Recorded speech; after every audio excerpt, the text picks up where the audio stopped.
जय श्री कृष्ण दोस्तों। शरीर को लेकर शोक नहीं करने के बारे में भगवान आगे क्या कहते? हीनोऽस्मिन् यथा देहे कौमारं यौवनं जरा तथा देहांत प्राप्ति धीरस्तत्र न मोहयति। अर्थात देहधारी के इस मनुष्य शरीर में जैसे बालकपन, जवानी और वृद्धावस्था होती है, ऐसे ही दूसरे शरीर की प्राप्ति होती है। उस विषय में धीर मनुष्य मोहित नहीं होता। इस श्लोक में भगवान कहते हैं, शरीरधारी के शरीर में पहले बाल्यावस्था आती है, फिर युवावस्था आती है और फिर वृद्धावस्था आती है। तात्पर्य है कि शरीर में कभी एक अवस्था नहीं रहती, उसमें निरंतर परिवर्तन होता रहता है। यहाँ शरीरधारी के शरीर में ऐसा कहने से सिद्ध होता है कि शरीरी अलग है और शरीर अलग है। शरीरी दृष्टा है और शरीर दृश्य है। अतः शरीर में बालकपन आदि अवस्थाओं का जो परिवर्तन है, वह परिवर्तन शरीरी में नहीं है। जैसे शरीर की कुमार, युवा आदि अवस्थाएं होती है, ऐसे ही देहांतर की अर्थात दूसरे शरीर की प्राप्ति होती है। जैसे स्थूल शरीर बालक से जवान और जवान से बूढ़ा हो जाता है, तो इन अवस्थाओं के परिवर्तन को लेकर कोई शोक नहीं होता। ऐसे ही शरीरी एक शरीर से दूसरे शरीर में जाता है, तो इस विषय में भी शोक नहीं होना चाहिए। जैसे स्थूल शरीर के रहते रहते कुमार, युवा आदि अवस्थाएं होती है, ऐसे ही सूक्ष्म और कारण शरीर के रहते रहते देहांतर की प्राप्ति होती। अर्थात जैसे बालकपन, जवानी आदि स्थूल शरीर की अवस्थाएं हैं, ऐसे ही देहांतर की प्राप्ति अर्थात मृत्यु के बाद दूसरा शरीर धारण करना सूक्ष्म और कारण शरीर की अवस्था है। स्थूल शरीर के रहते रहते कुमार आदि अवस्थाओं का परिवर्तन होता है। यह तो स्थूल दृष्टि है। सूक्ष्म दृष्टि से देखा जाए तो अवस्थाओं की तरह स्थूल शरीर में भी परिवर्तन होता रहता है। बाल्यावस्था में जो शरीर था, वह युवावस्था में नहीं है। वास्तव में ऐसा कोई भी क्षण नहीं है जिस क्षण में स्थूल शरीर का परिवर्तन ना होता हो। ऐसे ही सूक्ष्म और कारण शरीर में भी प्रतिक्षण परिवर्तन होता रहता है, जो देहांतर रूप से स्पष्ट रूप से देखने में आता है। अब विचार यह करना है कि स्थूल शरीर का तो हमें ज्ञान होता है, पर सूक्ष्म और कारण शरीर का हमें ज्ञान नहीं होता। अतः जब सूक्ष्म और कारण शरीर का ज्ञान भी नहीं होता, तो उनके परिवर्तन का ज्ञान हमें कैसे हो सकता है? इसका उत्तर यह है कि जैसे स्थूल शरीर का ज्ञान उसकी अवस्थाओं को लेकर होता है, ऐसे ही सूक्ष्म और कारण शरीर का ज्ञान भी उनकी अवस्थाओं को लेकर होता है। स्थूल शरीर की जागृत, सूक्ष्म शरीर की स्वप्न और कारण शरीर की सुषुप्ति अवस्था मानी जाती है।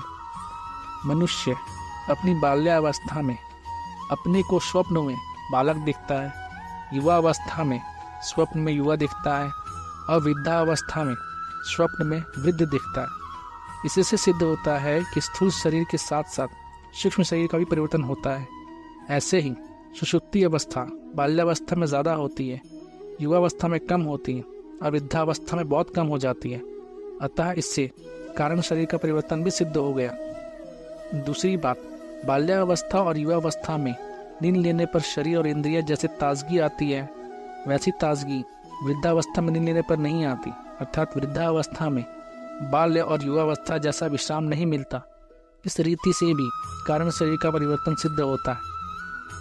जिसको दूसरा अर्थात देवता, पशु, पक्षी आदि का शरीर मिलता है, उसको उस शरीर में मैं यही हूँ ऐसा अनुभव होता है, तो यह सूक्ष्म शरीर का परिवर्तन हो गया।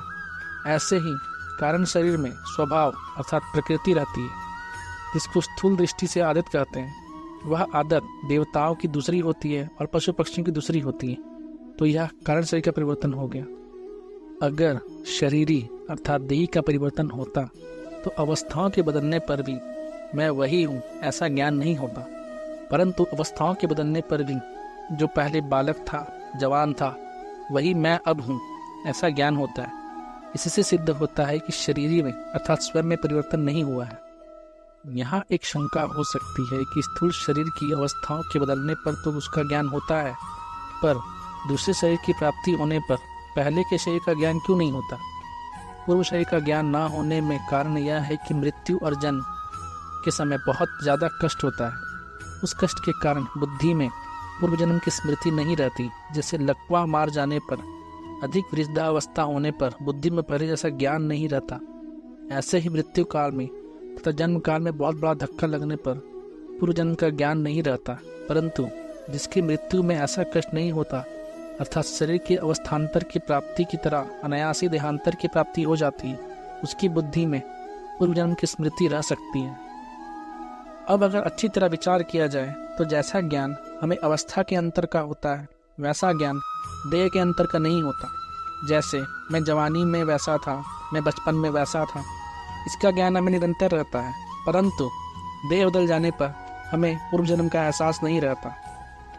जैसे गहरी निद्रा में सोए मनुष्य को अपना कुछ भी ज्ञान नहीं रहता, पर जगने पर मनुष्य कहता है कि ऐसी गहरी नींद आई कि मेरे को कुछ पता ही ना चला। तो ये कुछ पता नहीं चला, इसका तो ज्ञान है। सोने से पहले मैं जो था वही मैं जगने के बाद भी हूँ, तो सोते समय भी मैं वही था। इस प्रकार अपनी सत्ता का ज्ञान अखंड रूप से निरंतर रहता है। भगवान आगे कहते हैं कि धीर वही है जिसको सत असत का बोध हो गया है। ऐसा धीर मनुष्य उस विषय में कभी मोहित नहीं होता, उसको कभी संदेह नहीं होता। तात्पर्य है कि देह क्या है, देही क्या है, परिवर्तनशील क्या है, अपरिवर्तनशील क्या है, अनित्य क्या है, नित्य क्या है, असत क्या है, सत क्या है, विकारी क्या है, अविकारी क्या है, इस विषय में वह मोहित नहीं होता। देह और देही सर्वथा अलग हैं, इस विषय में उसको कभी मोह नहीं होता। उसको अपनी असंगता का अखंड ज्ञान रहता है। शरीर कभी एक रूप रहता ही नहीं और सत्ता कभी अनेक रूप होती ही नहीं। शरीर जन्म से पहले भी नहीं था, मरने के बाद भी नहीं रहेगा, तथा वर्तमान में भी वह प्रतिक्षण मर रहा है। वास्तव में गर्भ में आते ही शरीर के मरने का क्रम शुरू हो जाता है। बाल्यावस्था मर जाए तो युवावस्था आ जाती है, युवावस्था मर जाए तो वृद्धावस्था आ जाती है, और वृद्धावस्था मर जाए तो देहांतर अर्थात दूसरे शरीर की प्राप्ति हो जाती है। ये सब अवस्थाएं शरीर की हैं। बाल, युवा और वृद्ध, ये तीन अवस्थाएं स्थूल शरीर की है, और देहांतर की प्राप्ति सूक्ष्म तथा कारण शरीर की है।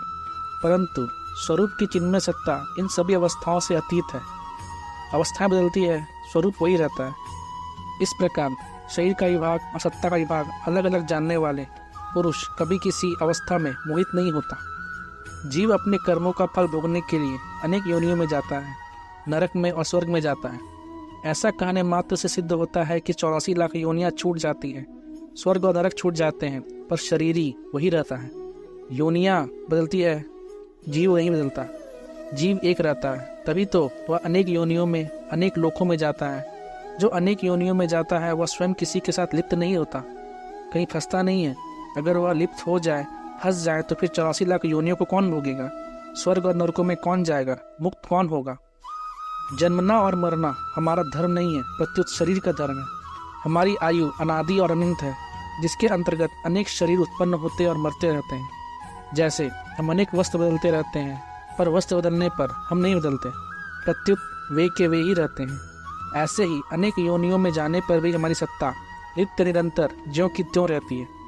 तात्पर्य है कि हमारी स्वतंत्रता और असंगता स्वतः सिद्ध है। हमारा जीवन किसी एक शरीर के अधीन नहीं है। असंग होने के कारण ही हम अनेक शरीरों में जाने पर भी वही रहते हैं, पर शरीर के साथ संग मान लेने के कारण हम अनेक शरीरों को धारण करते रहते हैं। माना हुआ संग तो टिकता नहीं, पर हम नया नया संग पकड़ते रहते हैं। अगर नया संग ना पकड़े तो मुक्ति अर्थात असंगता, स्वाधीनता स्वतः सिद्ध है। जय श्री कृष्ण।